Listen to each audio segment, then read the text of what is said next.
Creamer Media's Mining Weekly Online is speaking to James Campbell, the Managing Director of Botswana Diamonds.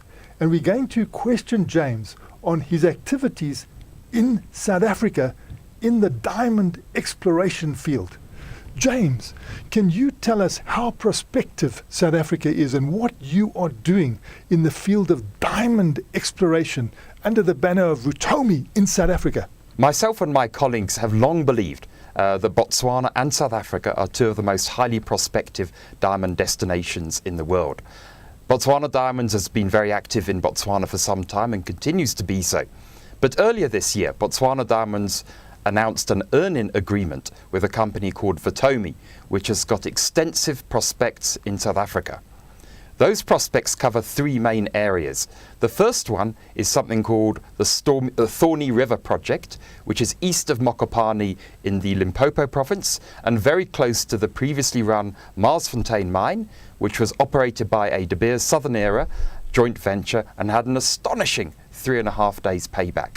So we have been working in that area a great deal, and I can elaborate on that in a moment. The second area is in the Northwest province, very close to Petra's Gila mine, where we've recently announced the discovery of a small kimberlite pipe. The third area is in the Free State, where we have the vast majority of our ground, some 40,000 hectares, and 10 kimberlites, where we've only just started work, and this is all in the Kimberley, Koffiefontein, Jagersfontein corridor. Our three areas have got very different kind of diamond assortments. If I look at the Free State area first, the Free State area is known for low-grade, high-value deposits. You can go and look at the public records of Petra at Koffiefontein. It's a very low-grade mine, but it's a very, very high diamond value mine. Jagersfontein produced some fabulous stones when it was actually operating. And so our focus in the Free State area is to find those low-grade, but very high-value, beautiful, large-quality diamonds. So that's our focus there. Our focus in the Northwest and on our Thorny River project is somewhat different. This focus here is on smaller kimberlites, which have very high grades and high diamond values. Just to give you an understanding of that, Marsfontein mine, which is, as I mentioned earlier, the De Beers Southern Era joint venture, had a payback of 3.5 days, had an average grade of 172 carats per 100 tons, and a diamond value over $200 a carat. But it was only 0.4 hectares in size. So what we're looking at here is we're looking for these small kimberlites in the Limpopo and in the Northwest, which have these very, very high dollar per ton ratios, so you can actually economically mine it. And in fact, with our Thorny River project, we've actually spent a considerable amount of money on that this year. We've done well over 50 holes. We've done 3 geophysical surveys. We're in the process of doing a surface sampling. We've done microdiamond work, and we are targeting our maiden inferred resource by the end of the year. And do you mine and make money at the same time? I mean, do you actually, while you are exploring like this, can you bankroll what you're doing by finding diamonds, or isn't that a part of the proposition? No, sadly not. When you're operating under a prospecting permit, you value your diamonds. You actually can't sell your diamonds. You've actually got to have a mining license for that. And at the moment, Botswana Diamonds is a purely exploration company funded by equity, chiefly from friends and family out of Dublin at the moment.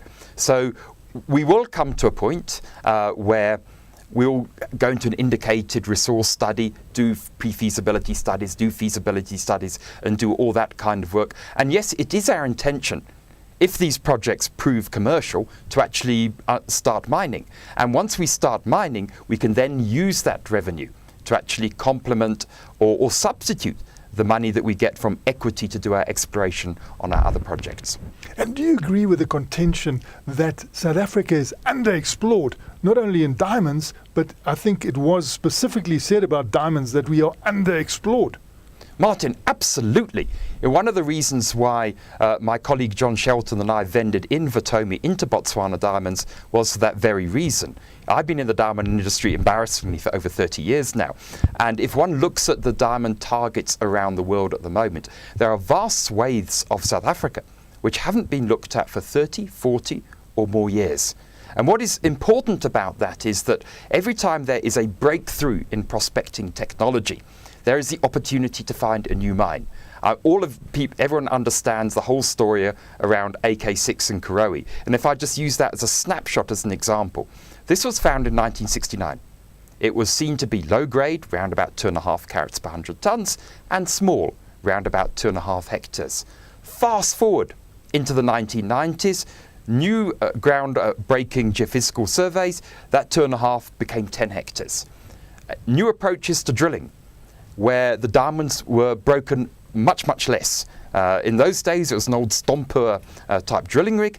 Today, it's using reverse flood drilling. The grade went from 2.5 to 25 CPHT.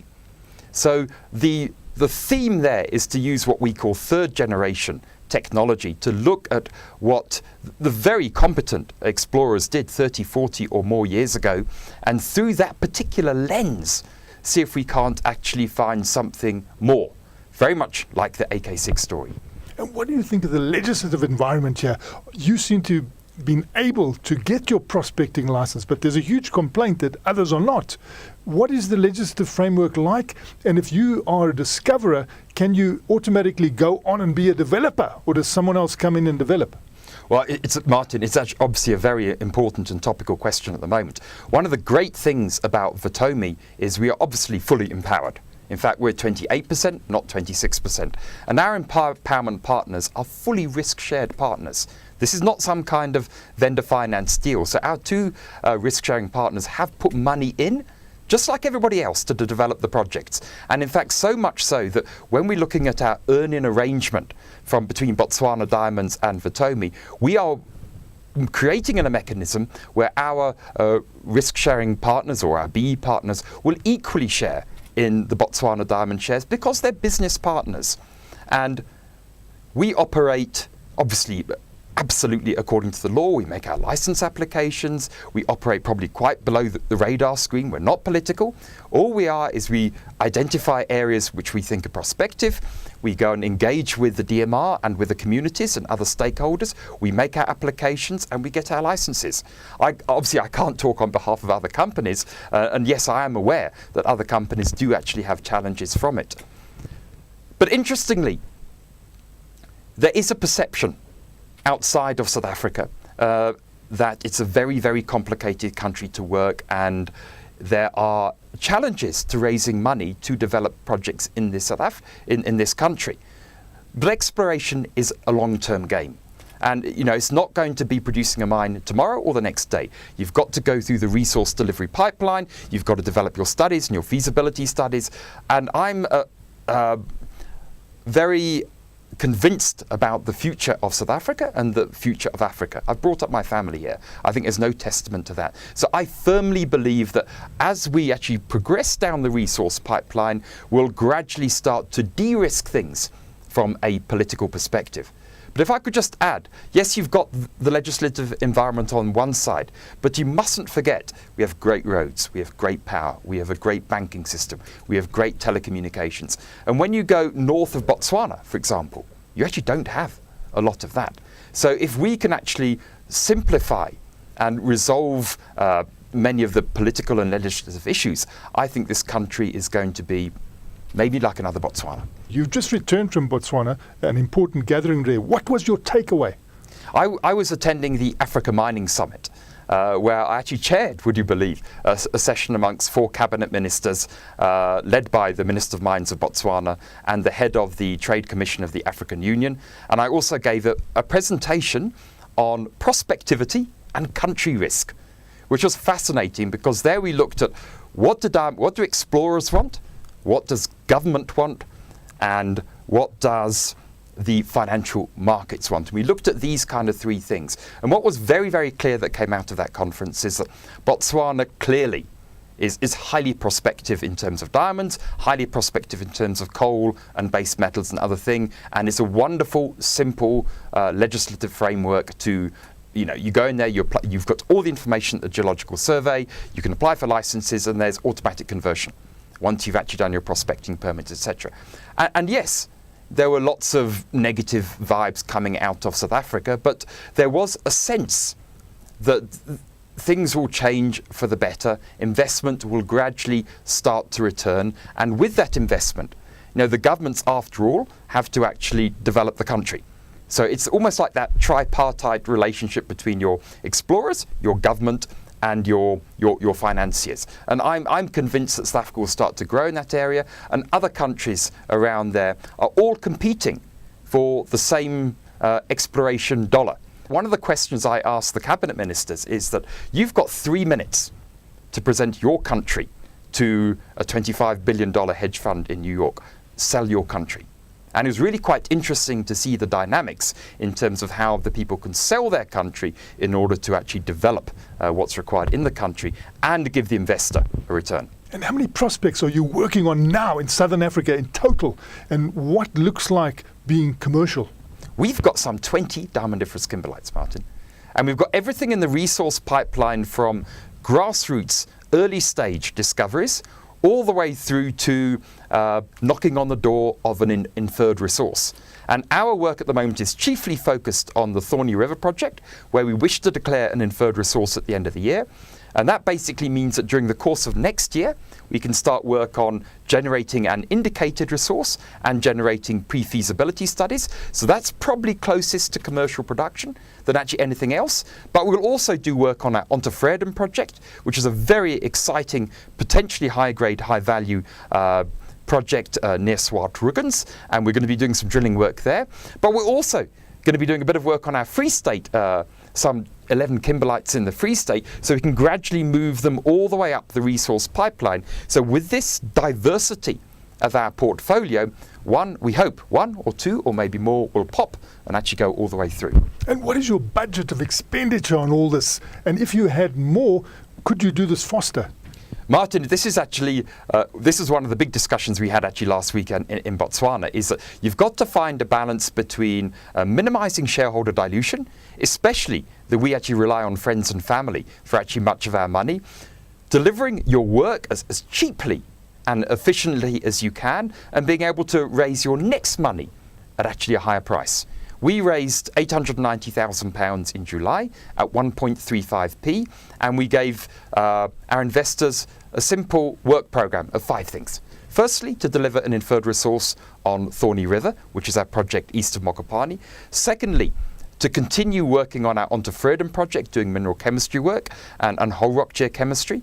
And then thirdly, to actually start to do geophysical and ground rock, whole rock geochemistry in our Free State, contribute our 50% of our joint venture on the Sunland Minerals in Botswana with Elrosa, which is a great joint venture, and then hopefully try and untangle the Maibwe joint venture, which we have in Botswana. And we gave a timeline, and so far we're now down to October. The share price is sitting at just over, I think, 2.1. I don't look at it every day. And we have been able to achieve exactly what we've said so far, and I hope we do. But obviously, it comes a point in time where we have to go back to the market to raise money. But if we do it having delivered what we said we were doing and having delivered it to a commercial account, then hopefully the share price will be higher, and then we've got to fund it even more. In Botswana, your partner is Elrosa. Does Elrosa also have any influence in South Africa? Sadly, not at the moment, Martin. We have a joint venture called Sunland Minerals. It's a 50-50 joint venture. We put in 50% of the money. They put in 50% of the money. They are chiefly the operators, but we put our own geologists in there at the moment. We are in 2 areas at the moment. We're in the Central Kalahari Game Reserve, where we're looking for grassroots discoveries in the vicinity of Gargu, Petra's KX36, in that area. And secondly, in the Arapa area, where we're looking to kind of repeat an AK6 story. Sadly, they are not busy in South Africa at the moment, but we have actually started discussions to see if there is a level of interest in this country. And Elrosa of Russia, does it have a different way of doing things that could perhaps turn things to account quicker? Well, Elrosa is, by carats, probably the largest diamond mining company in the world. By value, I think De Beers is, and I stand to be corrected there.